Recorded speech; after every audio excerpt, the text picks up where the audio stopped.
Seniks aga, kuni majanduselu pole veel elavnema hakanud, tuleks taas avastada enda jaoks taaskasutuspoed, kus tõepoolest leiab äärmiselt kvaliteetset ja väärtuslikku kaupa ning ei pea vist lisamagi, et väga soodsate hindadega.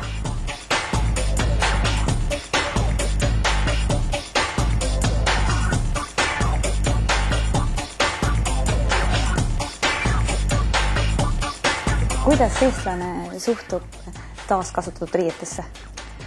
Eestlane suhtub taaskasutatud riietesse väga hästi, et kasutatud riiete kauplusesse tullakse põhiliselt kahel põhjusel. On esiteks soodne hind ja teiseks on kauba erilisus.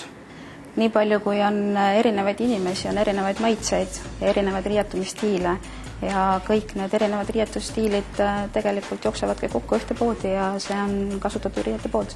Mis tähendab vähe kasutatud riie? Vähe kasutatud riie tähendab seda, et see riie on kontrollitud valguse all, tal ei ole ei plekke, ei auke ja riided on siin meie poes on triikitud, pestud ja puude peal. Kasutatud riided jagunevad tegelikult 3 hinnaklassi. On siis A-kategooria, B-kategooria ja C-kategooria. Ja A-kategooria on kõige vähem kasutatud, on kontrollitud, nad on puhtad korralikud. B-kategooria tuleb siis natukene kehvemad riided ja C-kategooria siis sealt edasi ja A-kategooria sisse satub korralikke firmamärke. Et see kaup, mida meie pakume, ongi siin nüüd esmaklassi kaup, ehk siis vähe kasutatud riideid. Ma arvan, et Eesti naine on selline tubli second-handide külastaja. Kuidas Eesti mees siia poodi sisse tuleb?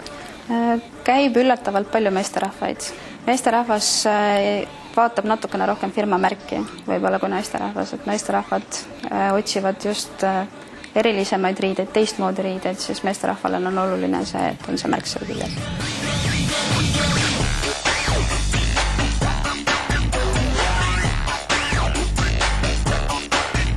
Palju tegelikult tullakse selliseid peokleite või pidulikke toppe ja naised endale mingid stiiliriideid vaatama? Ikka tuleb see. Stiiliriideid küsitakse väga palju, mis on just kas seal 60-ndate stiil, 70-ndate stiil ja samuti peoriided, et peoriided, pidulikud kleidid poes on kõrges hinnaklassis. Et siit kasutatud riiete poes saab ta tunduvalt soodsama hinnaga ja saab teistmoodi riideid, mida võib-olla müüvad poed. Mis puudutab stiilipeoriideid, siis iga kauba siis alati satub midagi huvitavat ja selle me oleme spetsiaalselt tõstnud ära kõrvale, et kui inimene tuleb ja küsib, siis meil on talle kohe näidata. Kui tihti teil kaup uueneb? Kaupa juurde paneme me iga päev. Nii palju, kui eest ära ostetakse, tuleb jälle midagi uut ja huvitavat juurde. Tõsisem kaubavahetus toimub 2 korral kuus. Ja see informatsioon on meil üleval tegelikult ka meie koduleheküljel ja kliendil on võimalus saata meile ka oma personaalne e-posti aadress ja me saadame selle info talle otse meilile.